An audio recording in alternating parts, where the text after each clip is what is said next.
Hi, I'm Spencer Ziegler. Hi, I'm Mellisa Smith, and welcome to Data Lit, a podcast for educators by educators.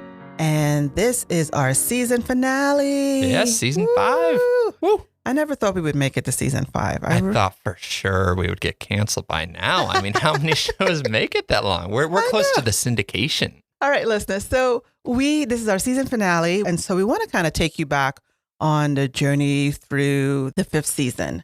So we started this season with an interview with, at the time, our new superintendent, Dr. Robert P. Taylor. And so he sort of shared his educational journey with us and sort of like the role of data in his journey and the role of research.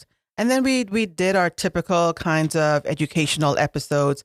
We did one around data literacy, and we sort of used this guidance document that came from the National Center of Educational Statistics. In that episode or series, we did like 3 or 4 episodes around we defined data literacy. And then they talked about these foundational data literacy blocks. And one of the things that I really liked is they talked about when you beat me in Jenga. Yeah, is that I did. where you're gonna... I did, which is pretty good.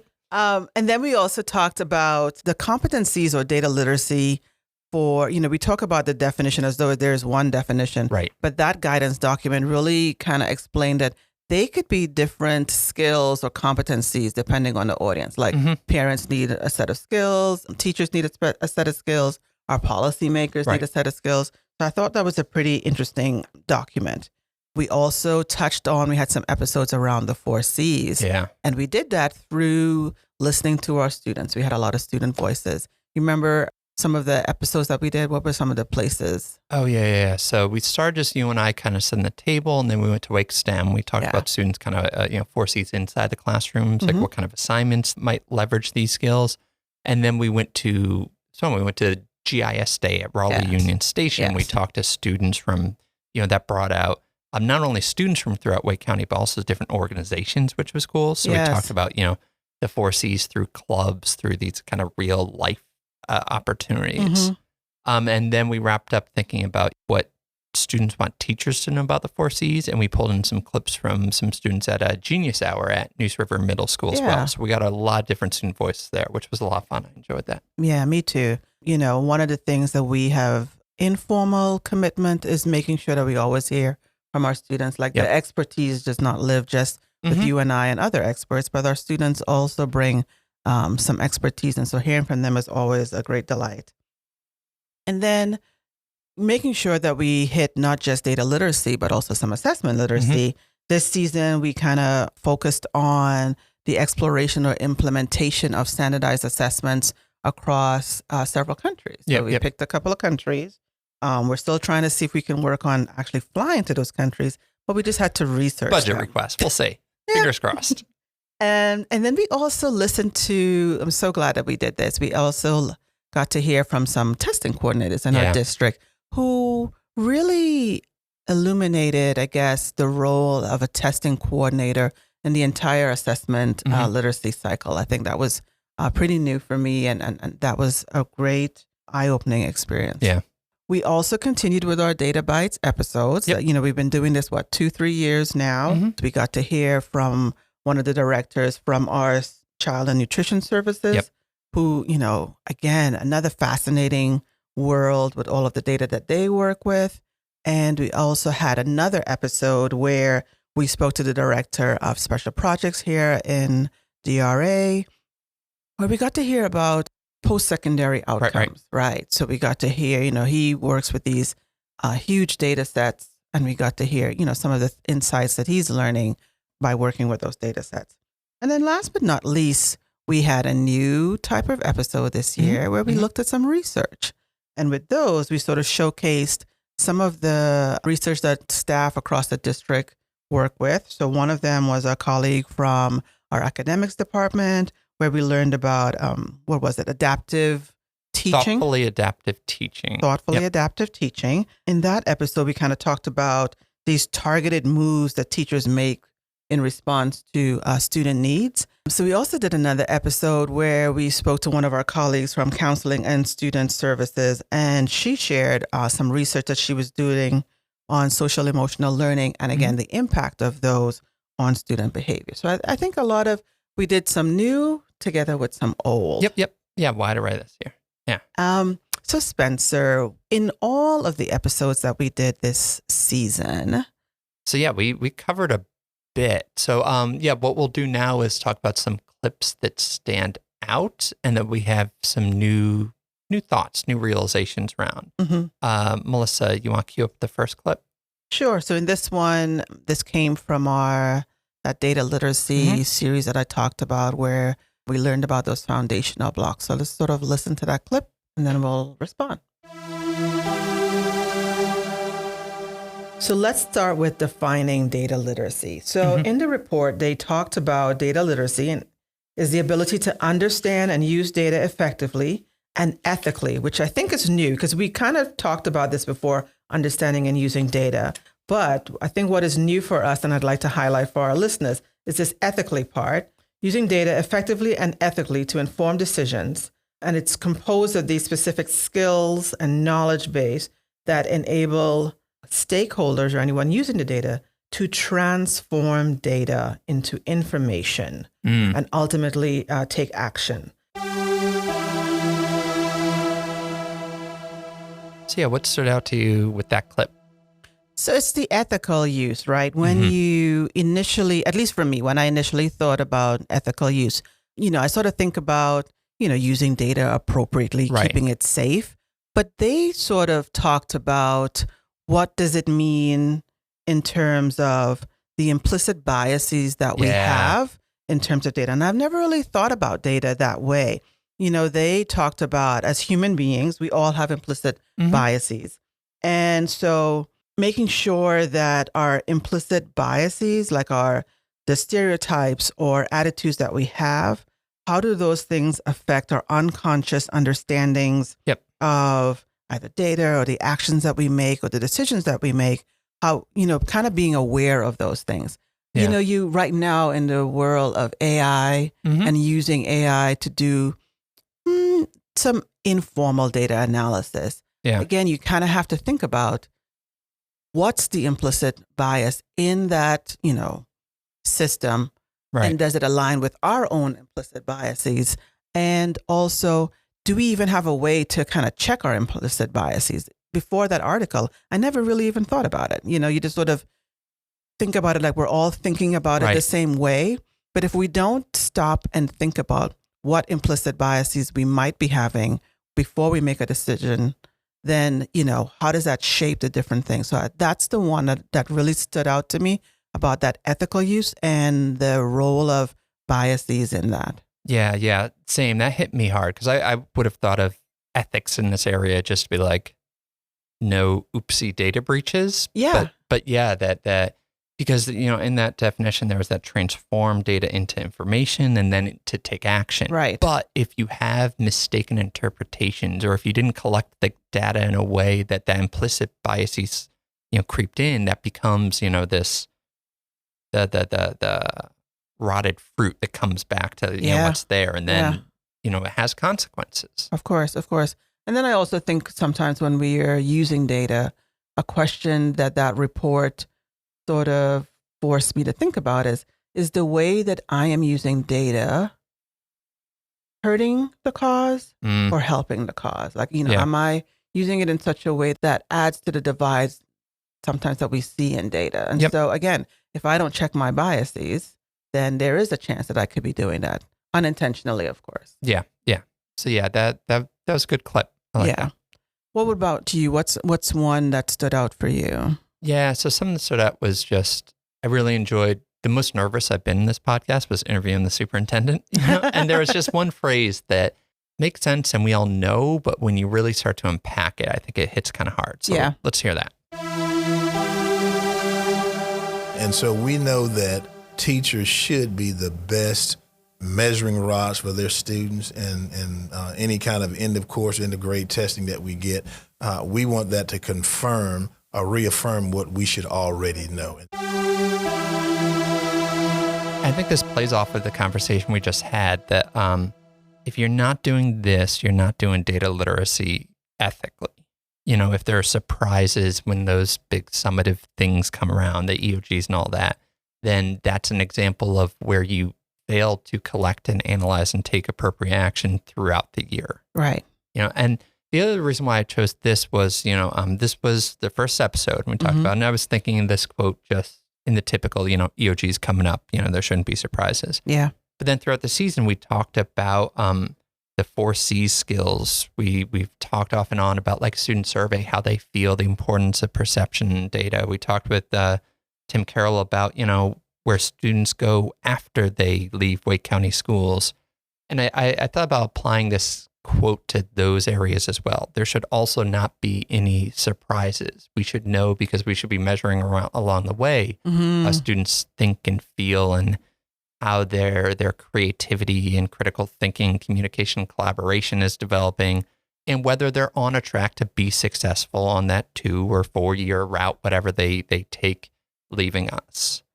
So applying this idea of, it should just, the big stuff when it comes around, should reaffirm and confirm what we already know, because we've been kind of studiously and ethically measuring it along the way. This clip resonates with me, especially coming off of Teacher Appreciation Week. Oh, yeah. Because when I heard him say that as a teacher, it was like he was lifting up the work of what teachers do, right? We don't have to really need a summative test to kind of tell us about what students know and are able to do. Our teachers know those things. Yeah. And it was, to me, when I heard him say it then, and when, just listening to it again, it is again affirming that teachers know their kids. Yeah. And so we need to kind of trust that and empower teachers to trust their judgments about what they know about their kids. Yeah, I like that. And that makes me think of last year's episode, the history of standardized testing, where we kind of stressed, what is the purpose of each? And there is a purpose. And oftentimes these big summative ones are really useful for that policy, for thinking about our curriculum, for all those kind of things there. Yeah. So making sure that if we are doing data literacy ethically, we're cognizant of what is the purpose of each, and we're tapping into them appropriately, because that wealth of knowledge of the teachers know their kids and helping them to kind of measure and support. So it's not just the giant summative and everything else, big shrug emoji. Yeah, yeah, I agree. Yeah, and I had another actually pair of clips that in my head kind of go together that I think speaks to some of this, and takes it from the me to the we. That gets into just all the different factors and elements that contribute to that. Okay. What happens at the end of the year. So we'll hear these back to back and then chat about them. In terms of correlating factors between, what is it that a school meal does or doesn't for a student in terms of academic performance, I can tell you this. There have been studies done that have shown a clear correlation where students have been able to achieve better math scores. There are, some other attributes, I think, lifelong health. This part of my job, I interact with the adults all the time with all my other roles, but this time I really get to go into classrooms and to get them excited and prep them up and really build that relationship with them again, because there's a lot of kids that have that test anxiety also. And during those test days, I find myself coddling and babying and making sure that they know that they can do this and it is just one day. So really being able to have that impact again, still with those students, I really like. All right, so that was Paula DeLuca from Child Nutrition Services. And then from our conversation with testing coordinators, that was Lori Sardiello from Northwoods Elementary School. And I liked hearing, when this gets released, EOGs will be right around the corner. And we think a lot of those numbers get tagged to one individual. Yeah. This teacher gets their EOG report and EVOS, in November, they'll get their teacher report, all those kind of things. But this was a reminder that, kind of going back to that 5 good ways to talk about data, that students are the shared responsibility of everyone, and all these different people contribute to a student's success. Be it, on the EOGs or how they've developed with the 4 Cs or the path that they take after, all those kind of things, the food they eat, the testing coordinators, putting them at ease, and a myriad of other people in the building that are part of that process and part of that shared responsibility. I think it's a reminder too that teaching and learning are both complex behaviors, right? When you're in it, it seems very simple, right? That whatever data that we're collecting about student achievement, that's just about learning, but we never really tease out, but yes, what impacts the learning? Mm-hmm. Yes, it's the teacher's teaching, but as those two clips sort of highlighted, like the health of students is important. The environment in which they learn, those things are important. And sometimes if we get too focused on the numbers, we kind of forget all of these other things, and making sure that we're keeping a handle on all the other things, all the other variables, right, to get to success, right? Yeah. I think it's important to kind of keep an eye on all of those things. And so we have people for whom that is their role and their responsibility. But we also have to kind of, when we're looking at what is impactful, how do we define success, looking at all of the different variables that go into it and making sure that the health of the entire system. I think this is a really reminder that it's an educational system. Yeah. And it's this may or may not be the correct term, but the Heisenberg principle or something, the scientific idea that when you measure something, you invariably change it a little bit. And when we try to like isolate one tiny thing, which we have a responsibility to do if we're doing data literacy ethically, and we try to cut out those other factors so we can tie it to one person, one school, whatever it might be, that's essential in order to kind of measure and make sure that we're using our time and funds correctly. But we do need to acknowledge that there were other factors involved here too. Yeah. Well, that makes me think about my second clip. Yep. When we're looking at student outcomes or post-secondary student outcomes, one of the things that we learn from Tim Carroll is about these misconceptions. And it's so simple. But again, when you think of a 4-year college, in my head, I was thinking it only takes 4 years, or a 2-year college, it only takes 2 years. So let's listen to this clip about how he explains that misconception. Well, I think one big point that comes to light once we're able to dig into the data and break it down and match it up with other information that we have about students and student background is seeing how much more challenging the 2-year college pathway can be for students, that we see students really taking a while to finish that path, whether it's transferring or finishing a degree. I think we hear 2-year college, 2-year degree, and we think that's going to take about 2 years. Yeah. And for a lot of our students, it takes 3, 4, 5, 6 years.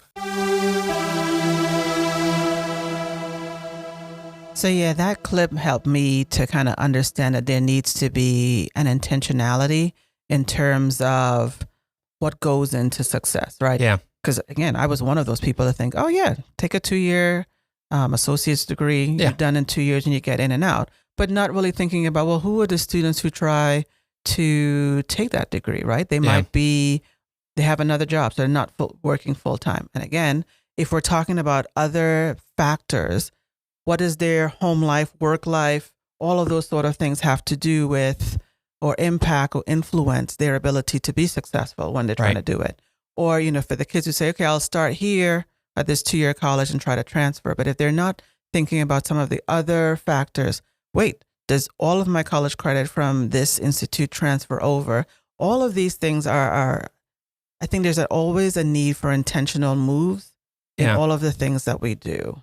Yeah. And that, again, makes me think of just as educators, how do we do data literacy ethically? Yeah. So this goes into, collecting all the data. So for Tim, that was that giant, like 6 million rows or something, that spreadsheet. Then making sense of the data, figuring out what it tells you and what it doesn't tell you. There's always cleanup work that's needed instead of just kind of looking at it and then immediately jumping to conclusions. And then how do you share that in an effective and efficient manner with those that need to know it? So the students, the families, so that they have the information they need in order to leave Wake County and be successful. And I think that, applies to Tim's giant spreadsheet, but also applies to any number of other ways in which we gather information, analyze it, and then act on it, making sure that we do it ethically. Yeah. Yeah, I like that. So when we think of season 6, what are some things that you're looking forward to exploring? Yeah, sixth season. That's, Community had a hashtag because it was always at risk of being like pulled off the air, 6 seasons in a movie. So that's what we need. We got the 6 seasons. Then we have to figure out how to get that Hollywood money, that movie. Yeah. Data literacy, the movie. I am proposing that'll be our hashtag next year. Yeah, I like it. I like it. Okay, so as I think about this, I really enjoyed those research episodes. That thoughtfully adaptive teaching with Kim Corvey and social emotional learning with Dr. Tamron Hamilton Simmons. And this is something I would love to explore further. Yes, knowing about the results of interesting research, that's part of what we do. But also, I really enjoyed those conversations, just the process of research, the process of meaning making, of collecting information, and there's inevitably going to be hurdles that you didn't expect, and how do you respond to those? Yeah.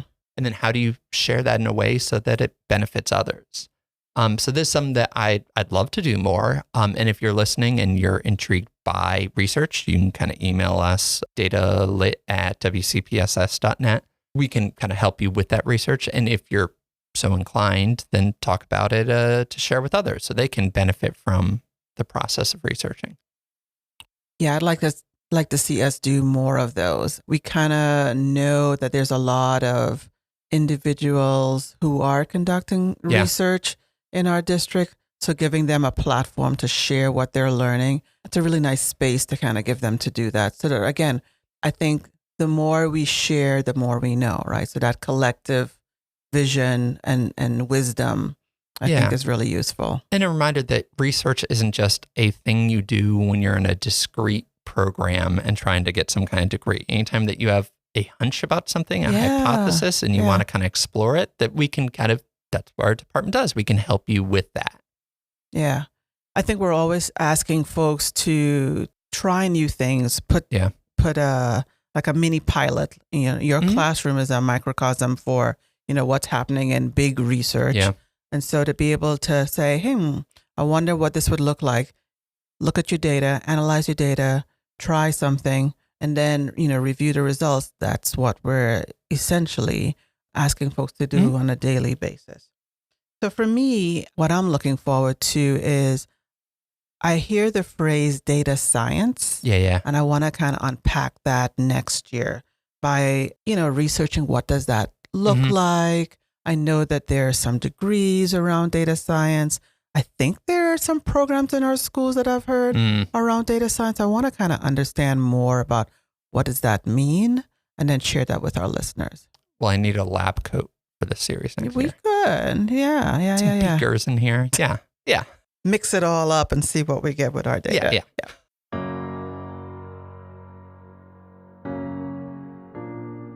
As we wrap up our season finale, we want to again thank you, listeners, for staying with us on this journey.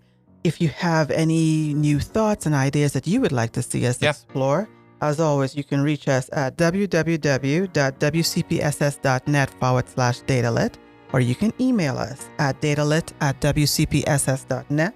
We want to also thank our students who supplied us with their music this year. Alex Scott from Ligon Middle School and Will McAlarney from Leesville Road High School.